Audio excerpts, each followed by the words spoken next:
Hello and welcome to the first edition of Bonnie's Insider for 2022. The Bonnies are off and running in the new year and the second semester is just about to begin. With that comes the busiest time of the year around campus for Bonnies athletics as the winter sports head toward championships and spring teams get their seasons underway. This week we highlight the great work in the community from our student athlete leaders, recap a history-making fall season on the cross-country course, meet a new member of the Bonnies coaching staff, go inside a Bona lacrosse practice, and much more. We kick off the episode this week by celebrating a Bonnies alum who recently became a champion at the highest level. St. Bonaventure class of 2000 graduate Rob Vartughian put together one of the finest careers as a goalkeeper in Bonnies men's soccer history when he was a student athlete here. A longtime coach at the professional level, Rob now serves as an assistant coach with New York City FC. In December, Rob became an MLS Cup champion as his NYCFC squad captured the Major League Soccer title with a shootout victory over the Portland Timbers. The championship is the first in NYCFC's 7-year existence and brought a major sports championship to New York City for the first time since 2011. In this week's Alumni Spotlight, we chatted with Rob about his time at Bonaventure, his transition to coaching, and run to the MLS Cup. Pretty surreal. I mean, I probably get asked the question two dozen times, and I still struggle to find the right answer for it because it's something difficult to put into words. The core of this group, the leadership of this group has been together through some pretty difficult times. You go through a lot of suffering over the years, and then you finally kind of break through that hurdle and you do it. It was pretty special. It's pretty surreal and something that didn't sink in for a few days. You kind of get on the party circuit the minute the final whistle ends, and it's now when life goes back to normal, you kind of take a step back and you watch everything back and it starts to sink in. But, we've had teams in the past that were really good teams and we've come close. And, you start to get the thoughts like everybody else. You're like, how are we going to get through this kind of last hurdle? It's pretty special to see it from the start to the end, especially for everybody that's been a part of it. Not just us that have been around from the beginning, but everybody that's come in from other places and brought their additions to the group. We have a special club. We have a club that does things the right way. And when you see that continual commitment, it's not a matter of if, it's when. But when you're in it, that if feels like forever. You look at what we did and how we did it, to go on the road away to New England in penalties, away to Philadelphia, away to Portland, probably the toughest environment in the league to play. Pretty incredible to do it on three away games on the run like that. If we didn't have those experiences from the past, those heartbreaks and that suffering, I don't know that we are able to pull through in some of those moments. And my first year in the league, I joined 2009 ahead of the 2010 season. Just the number of teams from them to now. And you look at the investment from the ownership groups that have come into the league. You look at the money that's come into acquisition of players and the different mechanisms of which they do it. It's a different league from what it was 12, 13 years ago. Anybody who's a fan of the game, let alone MLS, if you just tune in to watch that final, it's incredible. And if you've never been to a game in that part of the country, whether Portland, Seattle, you see the type of support that they have. I've always said you don't feel like you're in the US, you feel like you're in Europe, but at some point we're going to change the narrative to this is normal. And it is normal there, and you're starting to see that around the country in different pockets. And we played 3 away games. You look at all of those away games and the support and the crowds there, and they're pretty amazing. The opportunities for young players to be professionals is completely different. In my generation, the only way to do it was to go to Europe. Now, at 14, 15 years old, you're making a decision of is college the right path, or does the club that I'm playing with, if you're of that level, it's likely an MLS club, give me the opportunity to play there. And so what college soccer looks like now compared to I don't know how long I've been out now, too many years. It's very, very different. And I think that just speaks to the growth of the game in this country. Bonaventure wasn't my first choice, and it was the best choice. My father knew best. I say this all the time, and I say it with pride and with happiness because it is the greatest decision I've made in my life and my career. I went there to play for Coach Bob Vartughian at that time. The things you don't realize when you're a kid, you realize them far beyond your time at school, and as you get into the real world, how important that community is and how important those people are. Bob Vartughian is like a father to me today. We speak weekly, and he's been as much as a coach, as a mentor, as a father to me since my time there. My freshman year there, we started like 6 or 7 freshmen, and we played Wisconsin, who had just won the national championship. We got smacked. There was enough of us that felt like we should win that game, even though we probably had no business. And we had an awful first year. And then you fast forward that, the large group of that players that stayed together, we go away beat North Carolina, which was to go into an ACC school and knock off North Carolina away. That's pretty amazing to do. Thinking about our team and that roster and some of those players there, and look where they are now, and the appreciation of we shared something pretty special there that was pretty special to all of us, but more so that we get to continue that relationship. It's the appreciation that we get a chance to get together and spend, you know, whether it's a couple text messages or talking always about how we're going to get up there when it just seems like it's more difficult than it should be. I always wanted to be in the game. I think about the person Bob Vartughian was in my life, and I wanted to have that impact on other people.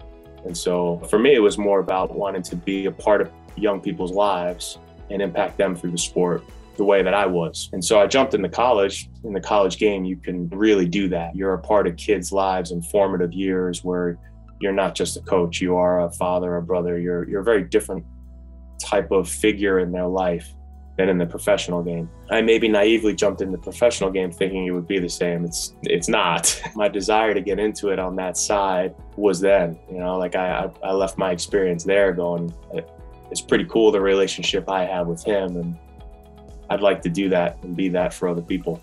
I also look back at the relationships with my teammates there, but more so the community there. I was at bigger schools, and I've never seen a place that has more of affinity and love for the name that Bonaventure does. My father passed away when I was at Bonaventure, and I think back now to how the school, the community handled that when I came back and allowed me to jump in right where I left off, seamless, without, you know, some other places that might have said, you're gonna have to start over this semester or start here. That community, it's incredible. You think about it now as a father and you start to go through some of these things and you relive some of these things, like there's a real special place there that a lot of people wouldn't know. I didn't. I certainly went and visited, and I was like, no chance. It's way too cold. It's in the middle of nowhere. It wasn't for me, but in the end, it was the perfect fit for me, for everything it did, not just for my athletic career and my future, but just for my own development as a person and relationships that I found there. Friends, teachers, professors, coaches, you name it. There's no doubt that Bonnies are doing great things in the world of athletics and beyond.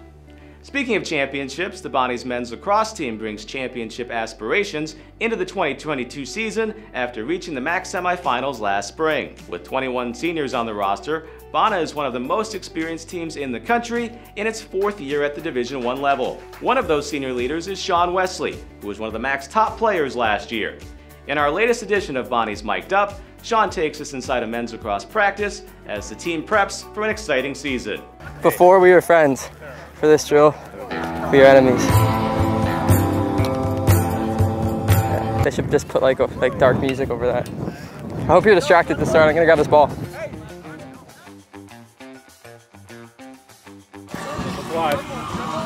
Oh, I hope they caught that. You flinched bad. I just really hope that they got that flinch on camera, and that's definitely going on Twitter. The internet's forever. I bet you $20 you missed on Mazer from behind the blue. I called Belter out and said that 20 bucks that you'd stop him from behind the blue. Well, I'm not gonna pay either of you $20, but I bet him $20. What's that for me? I don't know. I would just like you to save the ball. Watch his ego if he scores here, though. Belter's gonna put everything he has into this shot now too. Oh, he's kind of stressed about it.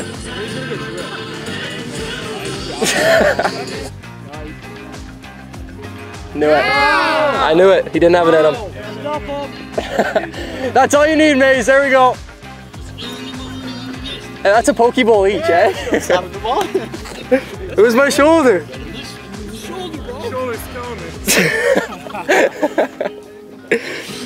Goodbye, stranger. It's been nice. Hey, Les. Hey, Murph. How's it going? You can't have fake conversations like that. Have you ever tried eating a clock before? I have not. It's really time consuming. I know, right now they have just terrible content.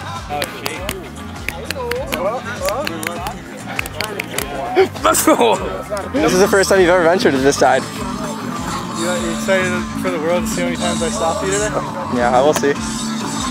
I'm going 5-hole every single shot. I thought about it today. So when the camera picks up on this and I still goes in, at least you were warned.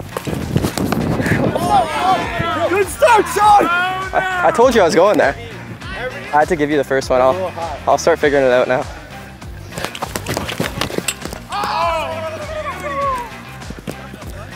I threw a couple fakes before I got you 5-0, I guess. I probably stopped it. That's 2 5-0 in a row now. Yeah, these are from freshman year. You like it? Yeah, they fit good. They're all ripped though. I feel like that's not legal. You don't feel like it's all sliding? It's not too bad. I like it. Are you gonna shoot low today once or only high again? They count the same, eh? Well, now you're gonna try to act all cool for the camera, eh? I don't know, Coach Connor's just vibing right now too. Yeah, Billy, swing it! So like if I was on the crease, look how cool this is. Instead of shooting there every time, you can just go like this. And you would never miss. You would never miss from that spot ever. Samio, if you don't shoot low today at practice, I'll actually be mad at you. Yeah, Tony. Tony, you have like 9 goals and they're all low today. I think I just changed your lacrosse career. Score, Drew! Right here. Hey!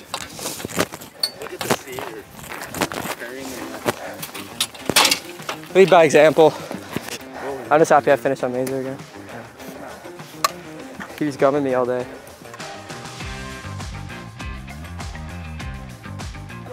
You want a stick? You don't want a stick? You're just hanging out? I like your shoes. What's that on your shoe? Who's your favorite? The Hulk? Who's your favorite? Give me some. Thank you. I gotta go score for you now. While our spring sports athletes are looking forward to success and setting new personal bests when the seasons begin, it was already a remarkable fall for Bonnie's athletes. In this week's Student Athlete feature, we get to know Bonnie's cross-country track freshman, Clay Peets. The Akron, Ohio native instantly made program history this fall by becoming the first Bonnie's men's runner to earn A10 Rookie of the Week honors 3 times and writing his name near the top of several program records. Ever since, probably my first season of running cross country, I've never looked forward to go to a practice more. After a long day of school, it's just like a stress relief, I guess, just go out there, run with your friends. I like the feeling of being in shape and just being outside. So I didn't really know it was a award at first. When I got the first one, I was like, oh, that's pretty cool. I wasn't going for it. I wasn't aware of it. And then I got second in the third one. I was like, all right, let's just keep this going. Even after I got the first one, I realized every weekend that I run, I want to be one of the top freshmen in the A10. There's some really talented freshmen out there in the conference for sure.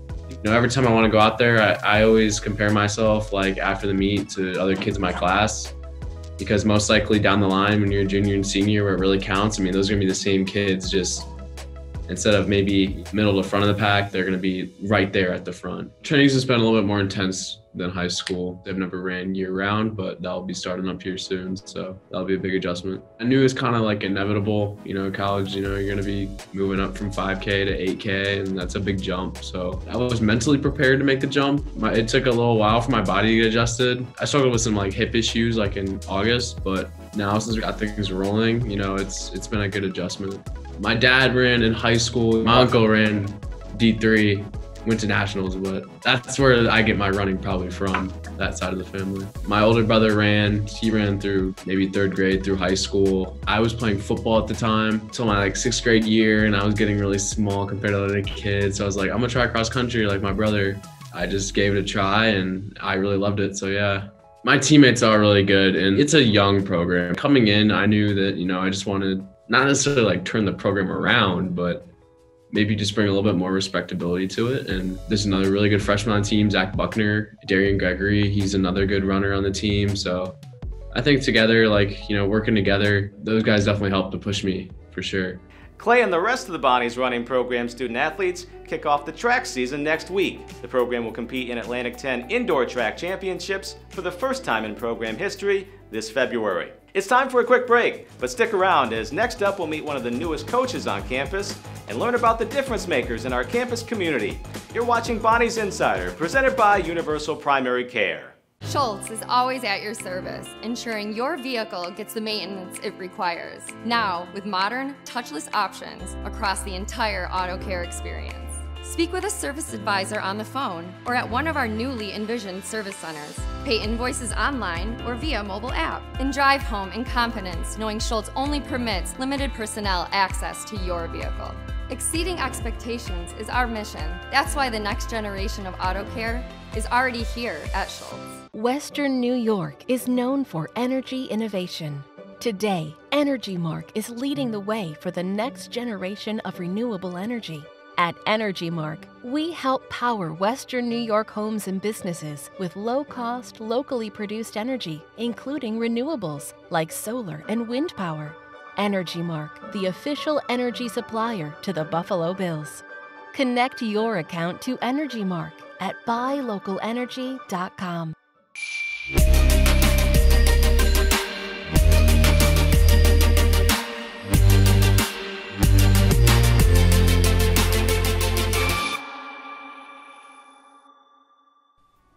As the second semester begins, the Bonnie swim and dive teams are ramping up with the Atlantic 10 Championships just around the corner. The championships are set for February 16th through the 19th at Spire Institute in Ohio. In this week's EnergyMark Coaches Corner, new Bonnie's diving coach Connor Dorff stops by to talk about his new role after spending the last 4 years as the head men's and women's diving coach at Northern Michigan. I think I started how most divers did, is just we were in gymnastics first and then either had some horrible injury that made us switch or just kind of got tired of it and found that landing on the water is a lot nicer than hard ground. And switched to diving when I was about 10 and I've been doing it ever since. It's like 18 years ago. Tried swimming, hated it. I thought it was the most boring thing ever, honestly. I made it 2 weeks in like summer club, came home crying every day to mom, and then finally switched over to diving because I saw them jumping off stuff, doing flips. You know, I go to school in the middle of a cornfield, not much to do but train. Like I said, it feels like it's a lifetime ago, but man, it was awesome. I really liked the teammates I had, the coaches. It was a really competitive group, rowdy in other ways, but you know, fun, good guys and girls to train and practice with. Competition was tough, you know, even for Division III in the Midwest, it's where our sport is usually the strongest.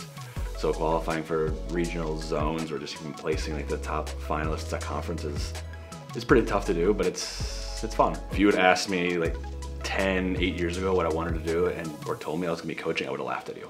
I would have said there's no way I'm going into coaching. Then an old coach of mine actually suggested I take the St. Lawrence job because he thought I'd be really good at it. You know, just 2 more years, get your master's degree while you try to figure life out. And then I realized I really liked it and I'm pretty good at it. And then here I am. I said a whole bunch of times to my athletes, even here, I'm so much more nervous as a coach now because it's not me anymore up there, you know, as the athlete. So it's a lot of fun. First year at St. Lawrence, going to nationals, and he got the last qualifying spot out of the regional zone to make it. So that was awesome to travel to, you know, those huge competition sites to compete with a bunch of other athletes around the country. It's just exciting to make it to nationals. And I always think, okay, you know, the goal is just let's go to the qualifying meet, and then I get there. Okay, now let's make it to nationals, then I get there. And the goal is, okay, let's be an All-American now. So it just keeps raising the bar each time. I don't sleep at all the entire meets. I'm up all night just running everything through my head of what could happen, what could go wrong or right. But it's a lot of fun. And it's really exciting just seeing how the athletes perform. They get all these new Insta, Snap, whatever friends at these meets, so it's exciting all around. The athletes here describe me as chill. That's how they kind of describe it, which I guess I am. I'm not a super like in-your-face screaming kind of person. I've also been told I'm a mean Yoda because I say smart things, but there's always an insult somehow tied into it. Philosophy-wise, it's just, man, we got a job to do. Like, my job is to, you know, make you better, make you the best athlete you can be. Yours is to show up each day. It's so much easier said than done, but you know, the right mindset, a good attitude, supportive of each other. You always keep raising that bar. Like I said, we got work to do. It's a long season. The adjustment was really easy. Like from the first phone call I had with Skip, I was like, man, he's awesome. First thing I noticed was just how like, not how friendly everyone is, but like how almost out of their way they're willing to go to help each other. And that was something when I spoke with Barb, when I did a phone or Zoom interview, she mentioned that too, that the coaches are supportive, they help each other out a lot, same with the athletes. So the adjustment was really, really easy. The athletes here too, it's just that a little bit extra level of commitment and dedication, like, you know, showing up a few minutes early, making sure you already took care of all your business with the trainers, you got it scheduled out. I don't need to be playing the babysitter reminding you to do things. They've got their study hall hours done, they've got their classes lined up. And then Z qualifying for zones, that's awesome. He still wants to make it for tower, so we got hopefully one tower meet we can do. But you know, my goal overall is to get all 4 of my guys to that zone meet, and then hopefully a couple of them out to the actual NCAA tournament, which would be awesome. Bonnie Swim and Dive has 3 meets left in the season before A10 championships, including home meets January 22nd and the 27th.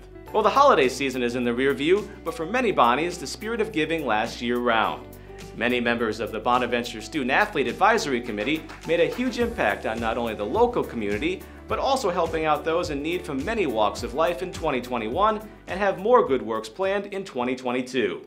SAAC stands for the Student Athlete Advisory Committee, and we have at least 2 members from every sports team on campus, and we meet once every 2 weeks and work on different initiatives, not only to benefit the student athlete experience at St. Bonaventure, but trying to have a positive impact on our community. Being student athletes, and especially at a school like St. Bonaventure, we get to surround ourselves with like-minded student athletes who want to put some time aside out of their busy schedules and just come together to do some good things. And it's really awesome because it gives student athletes a chance to get to know other student athletes and just come together to do some awesome community service projects. The direct impact it has on the community. I had the opportunity to go with a few other student athletes to Operation Warm Hearts Coat Drive, and we got to take kids coming in and helping them pick out their winter coat or their hats and whatever else they needed for this coming winter. And just getting to see the excitement on the kids' face was just like one of the most rewarding and most humbling experiences. When you donate money, you don't really get to see the direct impact, but when you volunteer your time and then get to see who that directly impacts is probably one of the most rewarding parts, especially during the holiday season, because we have so much to be thankful for, but getting to see how we can help out other people's is like our best reward you can ever get.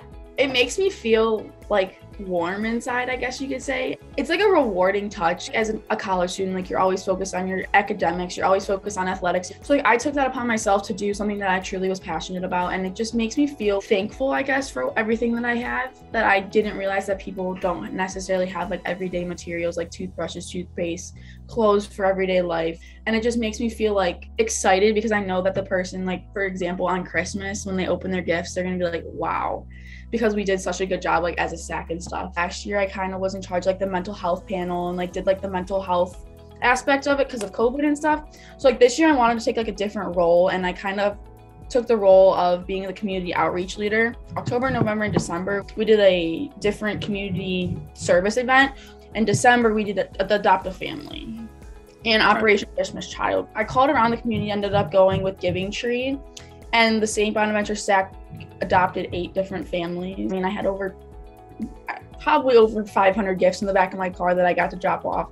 It was so fun to like see the lady's face when I dropped them off, because she literally just started crying, and I was like, okay, all right. I'm glad that I could help. We are a Franciscan institution, SBU 101 and SBU 102. One of the first things you're taught is the importance of service in the St. Bonaventure community, and immediately you get thrown into all these different service projects like the warming house. Even outside of SAAC, every team has their own way to get involved, and my team outside of SAAC raises money for CJD, rare diseases. The men's lacrosse team raises money for Headstrong. So it's just something that's been implemented as soon as you step on campus, and it's just one of those things that you come and you're like, what am I going to do to help out the Bonaventure community? And the great thing about student athletes here, it's not like, oh, we have to do it. It's like, no, we want to do it. This is something we have to do, but we want to do it just because it feels so great and just part of being a Bonaventure student athlete. And we're going to be having a clothing drive coming up pretty soon at one of the upcoming men's basketball games. So we'd like to encourage anyone in the St. Bonaventure community to consider donating some clothes and just anything like sport. We're taking sports equipment too, and it's going to be sent over to Molly. A lot of the success that we've had not only comes from student athletes, but it comes from everyone in the St. Bonaventure community. So on behalf of SAAC, we really want to thank everyone who's been supporting all our community service projects. We couldn't be more proud of the work put in by Bonnie's athletes, and we know they'll be doing many more good things this year. That's all the time we have for this week, but there's plenty coming up around the corner. As the basketball seasons kick into high gear, the crossover season begins as well. In our next episode, we'll preview all of our spring seasons and much more. Until next time, thanks for joining us, and as always, go Bonnies!